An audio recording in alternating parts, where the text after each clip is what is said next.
பிரியமானவர்களே, கர்த்தர் நல்லவர். இந்த நாள் கர்த்தர் உண்டு பண்ணின நாள். இதில் நாம் மகிழ்ந்து களி கூறுவோம். ஒவ்வொரு நாளும் அற்புதமான சத்தியங்களை இந்த நாட்களில் கற்று வரோம் பாருங்க. எனக்கே பயங்கர ஆச்சரியமா இருக்கு. எத்தனையோ வருஷங்களாக வேதத்தை நாம் கற்று வருகிறோம். ஆனால் இந்த நாட்களில் இந்த சிலுவையின் உபதேசங்களில் கர்த்தர் செய்திருக்கிற நன்மையான காரியங்களை தியானிப்பது அது நமக்கு எவ்வளோ ஒரு மேன்மையான காரியமாக இருக்குது. நம்மளுடைய அண்டர்ஸ்டாண்டிங் எல்லாம் பெருசாகுது பாருங்க. அவர் அத்தனை நன்மைகளை கல்வாரி சிலுவையில் நமக்கு பெற்று கொடுத்திருக்கிறார். இன்றைக்கும் கூட இன்னொரு அற்புதமான சத்தியத்தை நாம் கற்றுக்கொள்ள போகிறோம். என்னன்னா, நம்மளுடைய துக்கங்கள் பாடுகள் எல்லாத்தையும் சுமந்து தீர்த்திட்டார் அப்படின்னு சொல்லி நம்ம பார்க்கணும். அவர் அப்படி நம்முடைய துக்கங்கள் எல்லாம் அவர் சுமந்ததுனால நமக்கு என்ன பிரயோஜனம் அப்படின்னா, நம்மளுடைய சந்தோஷம் என்றைக்கும் நிறைவாய் இருக்கும்படியாக, ஒரு நிலையான சமாதானம் நமக்குள்ள இருக்கும்படியாக அவர் கல்வாரி சிலுவையில் தன்னுடைய உயிரை கொடுத்தாரு பாருங்க. எவ்வளவு ஒரு அற்புதமான காரியம். இன்றைக்கு அநேகர் இந்த சந்தோஷத்தை எங்கேயாவது பெற்றுக்கொள்ள முடியுமா அப்படின்னு சொல்லி தேடி அலைகிறார்கள். சந்தோஷம் சமாதானம் எங்கேயாவது கிடைக்குமா? ஐயோ, இவங்க வீட்டுக்கு போனா சந்தோஷமா இருக்கலாம், அவங்க வீட்டில இருந்து வர்றதுக்கே மனசு இருக்காது, அந்த மாதிரி நம்ம வீடுகளை சொல்ல முடியுமா? பிரியமானவர்களே, பாருங்க, கர்த்தர் நமக்குள்ள இருக்கும்போது, அவருடைய வார்த்தைகள் நமக்குள்ள நிலைத்திருக்கும் பொழுது நம்ம வீடுகளுக்கு வருகிறவர்கள் அப்படிதான் சொல்லுவாங்க. தேவனுடைய பிரசன்னத்தினால நம்ம வீடுகளை நாம் நிரப்பி வைத்திருக்கும் பொழுது வருகிறவர்கள் இப்படிப்பட்ட சந்தோஷம் சமாதானத்தை பெற்றுக்கொள்வார்கள். அதற்காக தான் அவர் கல்வாரி சிலுவையில போய் நம்மளுக்கு சமாதானத்தை உண்டு பண்ணும் ஆக்கினை அவர் மேல் வந்தது அப்படின்னு சொல்லி நம்ம ஏசாயா 53:5 படிக்கிறோம் பாருங்க. இன்றைக்கும் கூட ஒரு அற்புதமான சத்தியத்தை யோவான் 15:11 முதல் பார்க்க போறோம். இன்னைக்கு சந்தோஷம் சமாதானம் இல்லாம எப்ப பார்த்தாலும் கவலையிலையும் ஒரு லாங் ஃபேஸ்ல இருக்கிறவங்க இந்த வசனங்களை குறித்து கொள்ளுங்கள். இந்த வசனத்தை வைத்து தினமும் வாசிச்சு ஜெபம் பண்ணுங்க. இந்த வார்த்தைகளை நீங்க அனுதினமும் இரவும் பகலும் தியானம் பண்ணுங்கள். உங்க வாழ்க்கையில நிலையான நிறைவான சந்தோஷம் சமாதானத்தை நீங்க பெற்றுக்கொள்வீர்கள். அது என்னுடைய வார்த்தை இல்லை, இவைகள் கர்த்தருடைய வார்த்தைகள். உங்களுடைய துக்கம் எல்லாம் ஒன்றுமில்லாமல் போகும் இயேசுவின் நாமத்தினால. பாருங்க, யோவான் 15:11 என்னுடைய சந்தோஷம் உங்களில் நிலைத்திருக்கும்படிக்கும் உங்கள் சந்தோஷம் நிறைவாயிருக்கும்படிக்கும் இவைகளை உங்களுக்கு சொன்னேன். ஆண்டவர் அநேக காரியங்களை கற்றுக் கொடுக்கிறாரு சீஷர்களுக்கு. பாருங்க, நான் தான் மெய்யான திராட்சை செடி, என்னிடத்துல நீங்க கற்றுக்கொள்ளுங்கள், என்னுடைய கற்பனைகளை கற்றுக்கொள்ளுங்கள் அப்படின்னு சொல்லி அநேக காரியங்களை சீஷர்களுக்கு கற்றுக் கொடுக்கிறார். நானே மெய்யான திராட்சை செடி அப்படின்னு தான் இந்த அதிகாரம் யோவான் 15 தொடங்குது பாருங்க. அப்ப கர்த்தருடைய வார்த்தைகளும் கர்த்தருடைய கற்பனைகளும் நமக்கு சந்தோஷம் சமாதானத்தை கொடுக்கிறவைகளா இருக்கின்றன. அப்ப இந்த வார்த்தைகளை நம்ம உள்ளுக்குள்ள எடுத்துக்கொள்ளும் பொழுது அந்த வார்த்தைகள் தான் நமக்கு ஒரு நிலையான சந்தோஷம் சமாதானத்தை கொடுக்கும். நம்மளுடைய துக்கங்கள் கவலைகள் எல்லாம் அவர் மேல ஏற்றுக்கொண்டு அவர் சிலுவையில எல்லா துக்கங்களையும் அவர் சுமந்து நமக்கு நிலையான சந்தோஷத்தை கொடுக்கும்படியாக அவருடைய உயிரையே கொடுத்துட்டாரு பாருங்க. தம்முடைய சொந்த குமாரன் என்றும் பாராமல் அவரையே நமக்காக கொடுத்தவர் மற்ற எல்லாவற்றையும் அருளாதிருப்பது எப்படி அப்படின்னு சொல்லி ரோமர் 8:32 வாசிக்கிறோம் பாருங்க. அவரையே நம்மளுக்காக கொடுத்துட்டாரு. அவருடைய சந்தோஷத்தை அவருடைய சமாதானத்தை நமக்கு கொடுத்துட்டாரு பாருங்க. அதனால நமக்கு எப்படிப்பட்ட சந்தோஷம் உங்களில் நிலைத்திருக்கும்படிக்கு, நிலையான சந்தோஷம். கொஞ்ச நேரம் சந்தோஷம், கொஞ்ச நேரம் துக்கம், அந்த காரியம் முடிஞ்சோன்ன ஒரு துக்கம், அப்படி இல்லவே இல்லை. அந்த சந்தோஷம் எப்பொழுதும் நம்மளுக்குள்ள நிலைத்திருக்கும்படியான சந்தோஷம் பாருங்க. அடுத்தது, நம்மளுடைய சந்தோஷம் நிறைவாய் இருக்கும்படிக்கு, ஒரு பரிபூரண சந்தோஷம் நம்மளுக்கு உண்டாயிருக்கும்படியாக அவர் கல்வாரி சிலுவையில அவருடைய உயிரை நமக்காக கொடுத்தாரு பாருங்க.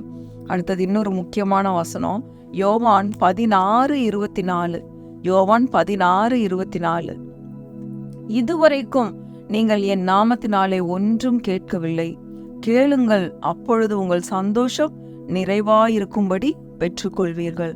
ஆண்டவர்கிட்ட போய் ஒன்னொன்னே கேட்கணும் பாருங்க. சந்தோஷம் சமாதானம் நம்மளுடைய தேவைகள் ஒவ்வொன்றையும் நம்ம கர்த்தரிடத்துல பேசுகிறவர்களாக அவரிடத்துல நாம் போய் கேட்கும் பொழுது நம்மளுடைய சந்தோஷம் நிறைவாய் இருக்கும்படியாக நம்ம பெற்றுக்கொள்வோமா பாருங்க. இதனால் வரைக்கும் நீங்க இப்படி ஒண்ணுமே கேட்கல அப்படின்னு சொல்லி கர்த்தருடைய வார்த்தையிலிருந்து நமக்கு சுட்டி காட்டுறாரு. இவ்வளோ நாள் நீங்க கேட்காம இருந்தீங்கன்னா இன்றைக்கு இந்த வார்த்தையை வைத்து, ஆண்டவரே இந்த வார்த்தையில சொல்லப்பட்ட அந்த நிறைவான சந்தோஷம் எனக்கு உண்டாயிருக்கணும். நான் கொஞ்ச நேரம் சந்தோஷமா இருக்கேன், அதுக்கப்புறம் திரும்பவுமா எனக்குள்ள ஒரு துக்கம் வந்துருது. அநேகர் சொல்றதை நீங்க கேட்டிருப்பீங்க, ஒரு இனம் புரியாத ஒரு துக்கம், ஒரு வெறுமை எனக்குள்ள காணப்படுது அப்படின்னு சொல்லி. பிரியமானவர்களே, கர்த்தர் இயேசு கிறிஸ்து நமக்குள்ள வரும் பொழுது, அவருடைய வார்த்தைகள் நம்மளுக்குள்ள நிலைத்திருக்கும் பொழுது, அந்த நிலையான சந்தோஷம், நிறைவான சந்தோஷம் உங்களில் எப்பொழுது இருக்கிறத பார்ப்பீங்க. ஒருவேளை பணம் இல்லாமல் இருக்கலாம், உங்க அக்கௌண்ட்ல பேலன்ஸ் இல்லாமல் இருக்கலாம், நகைகள் துணிமணிகள் எதுவுமே இல்லாமல் இருக்கலாம். ஆனா அந்த கர்த்தர் கொடுக்கிற ஒரு சந்தோஷம், சமாதானம், அது தேவனுடைய வார்த்தையின் மூலம் தான் வருகிறது பாருங்க. அது உங்களையே அறியாம, அது உங்களை விட்டு எடுபடாத ஒரு சந்தோஷமா இருக்கும் பாருங்க. இது இந்த நாள்ல இருந்து நீங்க இயேசுவின் நாமத்தினால இப்படிப்பட்ட சந்தோஷம், சமாதானத்தை அனுபவிப்பீங்க. இந்த வார்த்தைகளை நீங்க தியானம் பண்ணுங்கள் பிரியமானவர்களே. அடுத்தது இன்னொரு வார்த்தை, 17வது அதிகாரம் 13வது வசனம். யோவான் 17:13. இப்பொழுது நான் உம்மிடத்திற்கு வருகிறேன், அவர்கள் என் சந்தோஷத்தை நிறைவாய் அடையும்படி உலகத்தில் இருக்கையில் இவைகளை சொல்லுகிறேன். யாரோட சந்தோஷத்தை? இயேசுவுடைய சந்தோஷத்தையே நம்மளுக்கு கொடுத்துருக்காரு பாருங்க.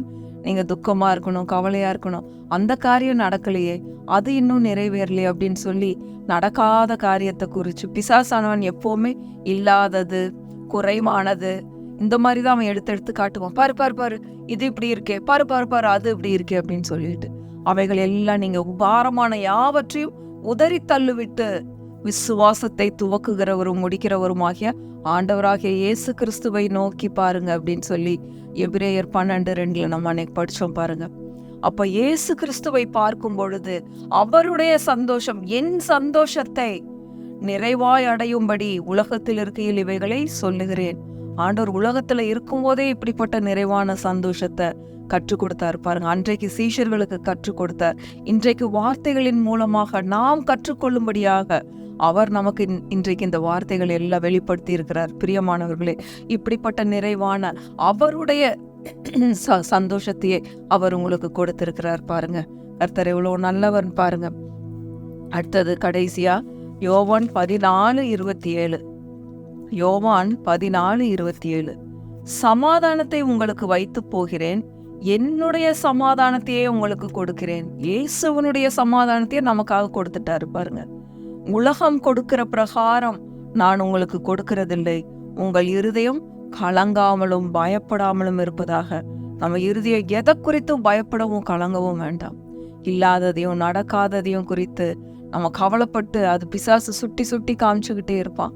அதை எல்லாத்தையும் நீங்க பிசாசுக்கு சொல்லுங்க, ஏ சாத்தானே, நீ என்னுடைய சந்தோஷத்தை திருட முடியாது, அவருடைய சந்தோஷத்தையே எனக்கு கொடுத்திருக்கிறாரு, அவருடைய சமாதானத்தையே எனக்கு கொடுத்திருக்கிறாரு, நான் எப்பொழுதும் சந்தோஷமா தான் இருப்பேன், ஒரு துக்க முகத்தோட, ஒரு லாங் ஃபேஸோட நான் இருக்க மாட்டேன். இந்த நாள்ல இருந்து நான் சந்தோஷமா இருக்க கற்றுக்கொள்ள போறேன். ஏன்னா அவருடைய சந்தோஷத்தை எனக்காக கொடுத்திருக்கிறார், அவருடைய ஜீவனையே எனக்காக கொடுத்திருக்கிறார். எனக்கு சமாதானத்தை உண்டு பண்ணும் ஆக்கினை அவர் மேல வந்துச்சு, அதனால நான் சந்தோஷமா இருக்க போறேன்னு இன்றைக்கு ஒரு தீர்மானம் எடுங்க. இந்த வார்த்தைகளை எடுத்து உங்க உள்ளத்துக்குள்ள கொண்டு போங்க. அவருடைய சமாதானத்தை உங்களுக்கு அவர் வைத்து போயிருக்கிறார் பாருங்க. அந்த சமாதானம் யாரு? அவரே சமாதானமா இருக்கிறார், அவரே உங்களுக்குள்ள இருக்கிறார். இப்படிப்பட்ட நிறைவான சந்தோஷம், சமாதானம், ஒரு பரிபூர்ண லைஃப், அபண்டன்ஸ் அவர் உங்களுக்கு கொடுத்திருக்கிறார். நிறைவான சமாதானம், ஒரு ஜோயே லைஃப் உங்களுக்கு கொடுத்திருக்கிறார்.